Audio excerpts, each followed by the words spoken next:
maa ngi tudd El Hadji Saer Faye,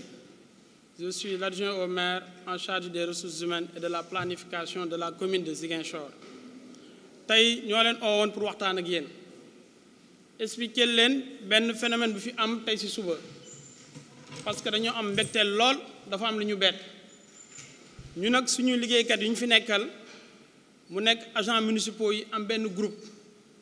boo xamante ne yeewu ak ñoo benn sitting ak benn plan d'action boo xamante ne dañ koy def en défaveur de la mairie te mairie bi yëgul tinul ma yaakaar ne bu ñu décidé woon ne dañuy def grève war nañ mën a am préavis bu ñu décidé woon ne dañuy def sitting war nañ mën a am préavis waaye rencontré wuñ benn adjoint au maire rencontré wuñ benn responsable au niveau des élus loolu nag ma koy déplorer may wane ne bu ñu xëyee war a liggéey bu ñu xëyee war a toog seen bureau bu ñu xëyee war a nekk au service de la mairie nekkuñu ko ñëw toog fi di siffler di xas di saaga di wéy ñun loolu dañuy bett te lu ñuy xas lu ñuy wéy di ñuy saaga monsieur le maire yëgul tinul ñun ñu fi bàyyi yëguñu tinuñu parce que yëgaluñu waaye loolu lu ko waral Macky Sall ak gouvernement yam da leen digoon ay augmentation de salaire waaye augmentation de salaire yooyu mu dig leen c'est leur droit ñun ànd nañ ci monsieur le maire ànd na ci waaye Macky Sall bu ko dig ak gouvernement yam nañu jox xaalis bu ñu leen koy fayee ñun suñuy xaalis suñuy finance suñu budget suñu xaalis mairie bi mënuñ faire supporter à cela te loolu waxtaanee wuñ ko ak ñoom ñëwuñ laaj ñu ñoom ñëwuñ waxtaan ak ñun dañ ne comme que Macky Sall digoon na leen te augmentation yi dugul léegi dañuy paralyser le système de la mairie dañuy casse grève te grève bi yàgg na def nañ ko plus de 6 mois au niveau national toutes les mairies plus de 550 mairies yëpp étaient en grève waaye lu ma ci jaaxal amul benn mairie bu jóg au niveau national fii rek a jóg Ziguinchor lan moo tax Ziguinchor ñu jóg lan moo tax avant ñuy jóg ñëwuñ waxtaan ak élus yi lan moo tax avant ñuy jóg ñëwuñ laaj ñu trouver solution comme yeneen problème yëpp yu ñuy def di waxtaan mais bii dañoo jël seen yoonu bopp parce que ngir lan y a des intérêts crypto-personnels et ils pensent que pour faire de la politique au niveau de la mairie parce que c'est une mairie dirigée par Ousmane Sonko qui est un phénomène national et international moom phénomène bu mu nekk national et international lépp loo xamante ne laal na maireem rek dafay am fu muy jëm dafay jéggi frontière loolu lañ ci doon ut pour jéem a chantage waaye nag chantage bi du dem parce que ñun tooñuñu te yëguñu te tinuñu te diggewuñu man gis naa ne état bi bu décidé woon na moom da leen di augmenter waroon na jël en contrepartie mu jël compense dugal ko ci keesi mairie yi ne leen xaalis bi mu ngi nii xaalis bi ma promettre liggéeykat yi mu ngi nii jël leen ngeen dugal ko ci waaye loolu amagul loolu yëguñu ko ñoom ñu yeewu nañu ñun nañ leen fay waaye mënuñ leen fay parce que buñ leen naree fay am na ñetti condition yoo xamante ne dañ koy def xaalis buñ leen nar a fayee lañ nar a jël mooy xaalis buñ préparé pour def suñ investissement yi pour tabax ñaari marché yu ñu bëgg a def marché des poissons pour jën marché pour jaay fruits et légumes yooyu yëpp duñ ko defati dañuy jël ñu fay leen ko stade bu ñu bëgg a defaral ndaw yi Ziguinchor yi fii nii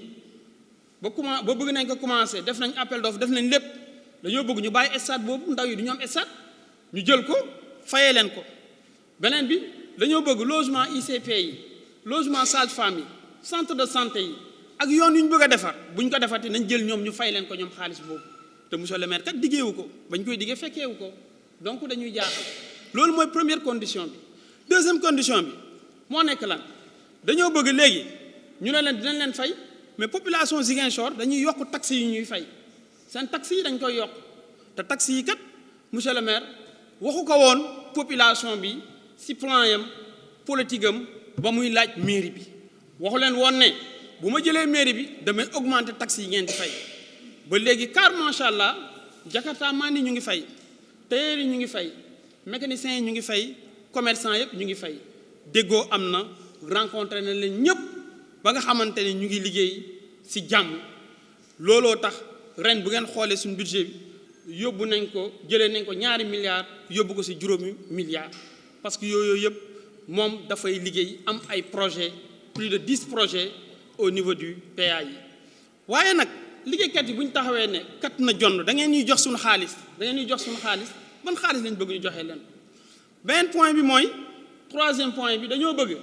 xanaa ñu wàññi personnel bi bu ñu wàññee personnel bi dina am xaalis bu ci des xaalis boobu ñu jël ko joxe leen ko complément parce que kat xaalis bu ñuy laaj dafa takku bañ defee simulation bi mot na ci 18 millions le mois mu nekk par mois mu nekk 223 millions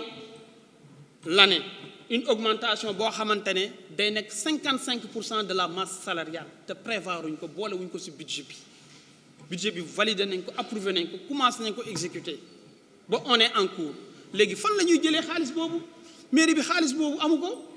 donc le président Macky Sall bu ko waxoon ak ministre am ñoom na leen jox xaalis boobu wala ñu dugal ko ci xaalis ci keesi mairie bi doon leen ko fay donc monsieur le maire Ousmane Sonko ba ñu leen fay xaalis bi waaye lépp loo mënti gis dafa am yoon dafa am jaar-jaar dafa am loo xamante ne foog ñu formaliser ko xool fond bi xool forme bi ñu étudier ko ñun dañoo nekk ci phase d'étude barki Dembo Ndiaye ñoom ñu dem gisi le secrétaire général ne ko di nga signer wane ne da ngeen ñuy fay te moom mënul signer parce que Ousmane Sonko monsieur le maire Ousmane Sonko ba mu jotee circulaire bi mu ngi koy étudier prononcé gu ci amul benn mairie boo xamante ne mu ngi fay ay mairies yu ñu naan dañuy fay c'est 5 ou 6 mairies sur 550 mairies yu ñu naan dañuy fay amul benn bu ci fay waaye nag dañ ci laxas politique te ñun dañ leen wóolu woon fonk leen jàppale woon ni suñuy mag suñuy rak suñuy sœur suñuy mbokk parce que monsieur le maire Ousmane Sonko dafa yàgg di wax ne man Ziguinchor moo ma intéressé nekkuma mairie Pastef nekkuma mairie UCS nekkuma mairie Benno Bokk Yaakaar amul politique ci mairie bi man mii maa koy gérer personnel 1 an mu ngi nii bañ fi nekkee ba léegi amul benn élément Pastef bu bokk ci parti bu mu jël na ko kaay liggéey ci mairie bi parce que dafa nañu suñu parti bi don de soi la ñi mu fi fekk wóolu na leen dañoo compétent nañ liggéey nañ def liggéey mu responsabiliser leen waaye tey dañoo rus ñun ñëpp dañoo rus parce que lan la li ñu bettee neexuñu jaaxal nañu amoon nañ nag ñoom waxoon nañ ne dañuy def plan d'action pour 3 jours waaye si li ma dégg ñu ne defatuñ ko 3 jours léegi bàyyi nañ ko pour le moment surseoir nañ ko jéem nañ def plan d'action mais plan d'action bi réussirul parce que ñun def nañ benn système de travail benn système de remplacement ba nga xamante ne tous les services ont été fonctionnels services yëpp ñu ngi doon liggéey citoyen bu jóg ut si résidence am nga ko ku jóg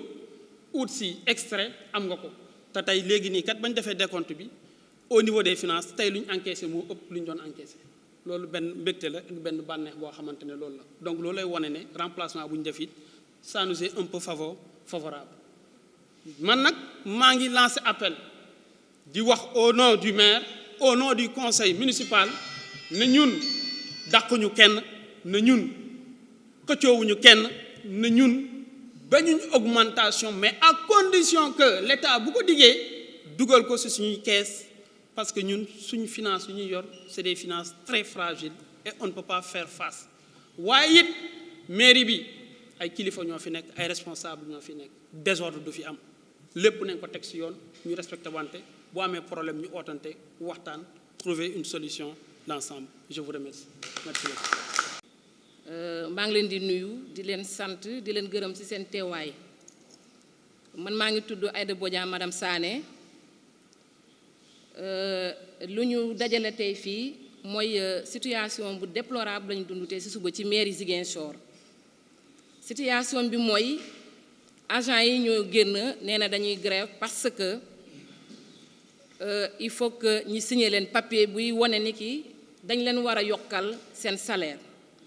may fàttali ñëpp ni augmentation salaire yooyu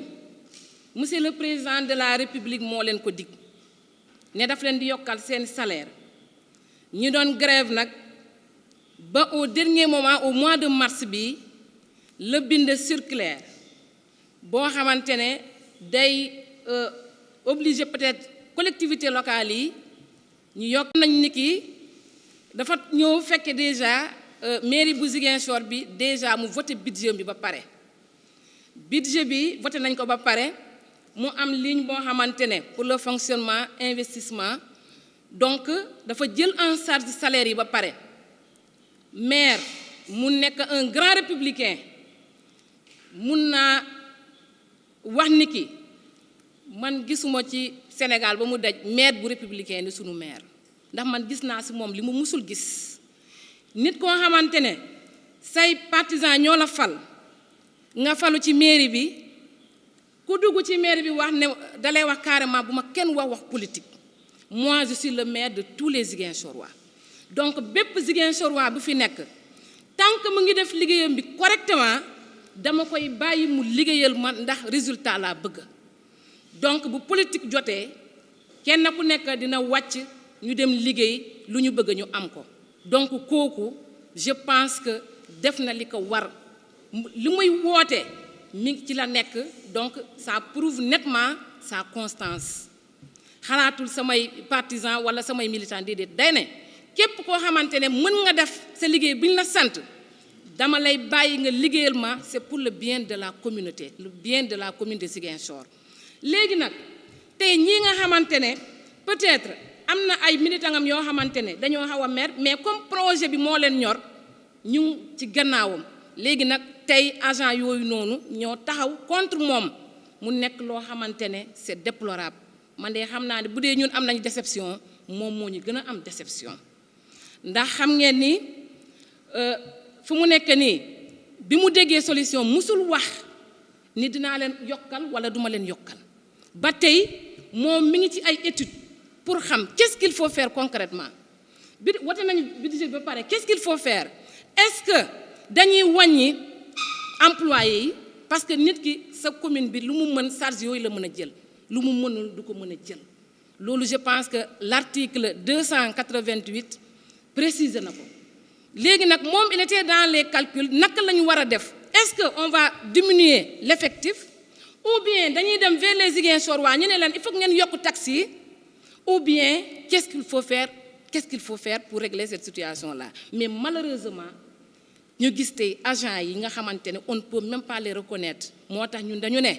politique moo nekk ci ginnaaw loolu nous on est convaincus que comme ñoom xam nañu instant bii nii Sénégal ou bien au niveau international ñëpp ñu ngi yàkkamti ñu tudd tur Ousmane Sonko loolu moo waral tey ñu indi doxalin bi nous on peut dire que cette histoire-là est nationale parce que kii boo xamante ne c'est mouvement l'intersyndical ou bien le problème là est national dans plus de 500 communes dégguñu ko ci benn commune te fu mu nekk nii bu dee am na ay communes yoo xamante ne commencé nañu augmentation bi man je pense que bu dee am na matul 5 bu dee ëpp na ko aussi matul 10 donc lan moo waral dans tout le Sénégal c'est la mairie de Ziguinchor boobu laa xamante ne boobu lañu gis situation bu mel nii te man li ma gën a jaaxal ci agent yi mairie bi agent bi nii maire grève nañu fii nii pendant des moments kenn mësul gis comportement bu ñu am nii tey dès le premier pas nit mun nga dem par étape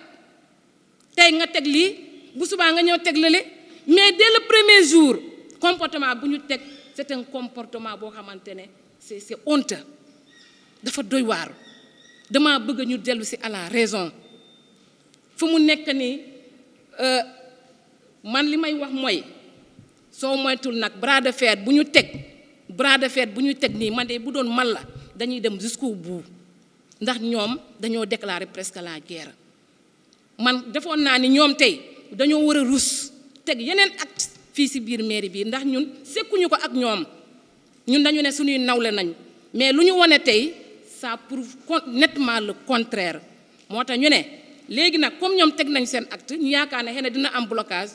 buñ may profiter pour remercier monsieur le maire nga xamante ne dafa def un travail extraordinaire te man gëm naa ne bu soobee yàlla quel que soit ñoom fu ñu yóbbu seen combat bi nii maire bi du taxaw maire bi dina continuer di fonctionner léegi nañu xoom ñoom fu ñu bëgg a yóbbu combat bi maa ngi leen di gërëm di leen sant merci. Locale et la presse nationale, c'est moi El Hadji Saer Faye, le maire qui est en charge du personnel et de la planification de la commune de Ziguinchor. On a convoqué ce point de presse. C'est juste pour parler, expliquer le problème qui s'est produit aujourd'hui à la mairie de Ziguinchor. À la mairie de Ziguinchor, un groupe de personnel s'est présenté pour faire le sitting avec un plan d'action où ils n'ont jamais introduit un préavis de grève ou bien un préavis de sitting. Ce qui nous pousse à parler et à expliquer à l'opinion nationale et internationale ce qui se passe à la mairie de Ziguinchor. Présentement, ce qui se passe à la mairie de Ziguinchor, quand le maire est venu, ça va bientôt faire 1 an. Il mise beaucoup sur l'acte de citoyenneté. Il mise beaucoup en considérant que tous les travailleurs sont des fils de Ziguinchor. Et il nous demande toujours de ne pas faire la politique au niveau de la mairie. Il n'y a pas de politique, il n'y a pas de partisans de UCS, ni de Benno Bokk Yakaar, ni de celui de PASTEF. Et à l'heure où je vous parle, il n'a pas encore recruté aucun militant de PASTEF parce qu'il considère l'Institut comme étant un bien public en disant qu'il ne veut pas amener de la politique. Et on s'est réveillé avec des systèmes de politique. Il y a des instigateurs, il y a des gens qui sont là pour faire de la politique. Or, on avait une confiance aveugle envers eux pour continuer et collaborer et discuter avec eux pour la bonne marche de cette institution. Parce que je dis, s'ils comptent déposer un préavis, il fallait le faire. Ils ne peuvent pas prendre un préavis de l'intersyndical au niveau national en disant que ce préavis-là est valide jusqu'au mois de juin, sans pour autant essayer de rencontrer les autorités de cette mairie. Et aussi, ils comptent faire un sitting, ils l'ont fait aujourd'hui, et aussi pour demain, ils comptaient faire un débrayage et après-demain. Mais Dieu merci, nous, on avait pris toutes les précautions en maintenant tous les services sensibles pour faire face à cette pression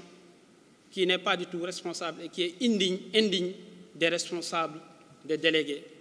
de la mairie. Et j'appelle, parce que le problème se pose, le président Macky Sall et le ministre, ils ont accordé des augmentations de salaire. Et le maire, il a été syndicaliste, il est très radical et strict sur les augmentations de salaire et il est très sensible. Il valide les augmentations de salaire, mais à condition que l'État, qui avait accepté ça, puisse inscrire ça au niveau de la partie crédit de nos comptes pour que la mairie puisse générer et valider cette dépense. Parce que, après les simulations effectuées, il s'est trouvé que ces augmentations-là feront un montant de 18 millions le mois et un montant de 223 millions l'année, ce qui va nous faire une masse salariale annuelle de 800 millions. Vu les finances de la mairie qui sont très fragiles, la mairie ne peut pas supporter ça. À condition, si la mairie compte supporter ça, il y a 3 conditions. La première, le budget a été voté. Le budget a été approuvé et on a commencé à consommer les budgets. Comment on peut faire supporter cette augmentation ou bien cette majoration? Si les travailleurs veulent ou décident que l'on laisse tout ce qui a été prévu comme investissement, et dans le PAI de 2023, le maire a prévu plus de 10 projets. Construction de 2 marchés, construction des écoles, construction des hôpitaux et des centres de santé, construction des ICP et des sages-femmes. Qu'est-ce que les travailleurs veulent? Ils veulent que l'argent qui a été prévu pour construire les marchés, pour construire les sages-femmes, que tout l'argent sera considéré à leur augmentation. Et cette méthode-là, ce n'est pas du tout validé et ce n'est pas la bonne méthode. La deuxième méthode, qu'est-ce qu'ils souhaitent? Le maire a eu à rencontrer tous les artisans,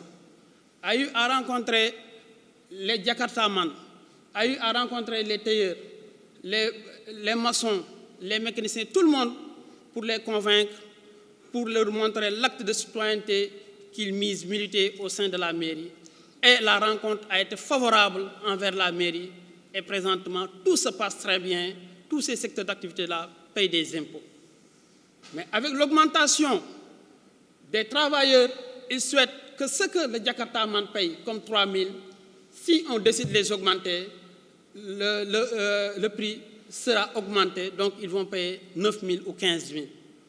Ils souhaitent que ce que le maçon paye, ou bien ce que l'atelier, le menuisier paye, le mécanicien paye, le tailleur paye, qu'on les augmente. Cela veut dire tout ce qui est impôt local, les travailleurs souhaitent que la population les augmente. Et le maire n'avait pas défini ça au niveau de sa politique quand il demandait la mairie. Ça, c'est la deuxième méthode, ce n'est pas du tout bien. La troisième méthode, s'il demande une augmentation, il souhaite, nous, présentement, que l'on fasse des politiques de licenciement, ce qui n'est pas du tout favorable. Cela veut dire diminuer le personnel. Et cette gap sera considérée et augmentée en leur faveur. Donc, vu les trois conditions qui ne sont pas du tout favorables à la mairie, avec les finances de la mairie qui sont très fragiles, on ne peut pas faire face à cette augmentation-là. Et ils devaient militer et miser sur les dialogues. Et ils ne l'ont pas du tout fait. Ils ont essayé de faire des menaces et des intimidations et des chantages envers les autorités municipales. Et cela, ça ne passera pas du tout. Moi qui gère le personnel, depuis 1 an, j'ai eu à discuter, j'ai eu à coopérer, et je suis très réceptif et ouvert envers eux. Et le maire, il l'est aussi. Mais j'ai été très déçu pour ce comportement de ce jour. Aujourd'hui, je n'ai pas vu des agents municipaux, mais ce que j'ai vu, c'est des gens qui appartiennent à des partis politiques et qui veulent faire de la politique au sein de la mairie. Et sur ça, je dénonce lourdement ces actions-là. Parce que nous tous, ce qui nous intéresse, le maire, accompagné de l'équipe municipale, accompagné de tout le monde, c'est la réussite et le développement de cette région. Et comme convenu, c'est pour cela qu'il a eu à faire augmenter le budget allant de 2 milliards jusqu'à 5 milliards. Et on a eu pas mal de projets à réaliser. Mais on ne peut pas réaliser ces projets avec des menaces. On ne peut pas réaliser ces projets avec des gens qui appartiennent à des positions politiques. Ils n'arrivent pas à digérer que jusqu'à présent, c'est le président Ousmane Sonko qui est le maire, à qui la population de Ziguinchor a confié cette belle ville. Et il a d'énormes projets à exposer. Sur ça, je vous remercie. Et je cède la parole à la dame. Merci beaucoup.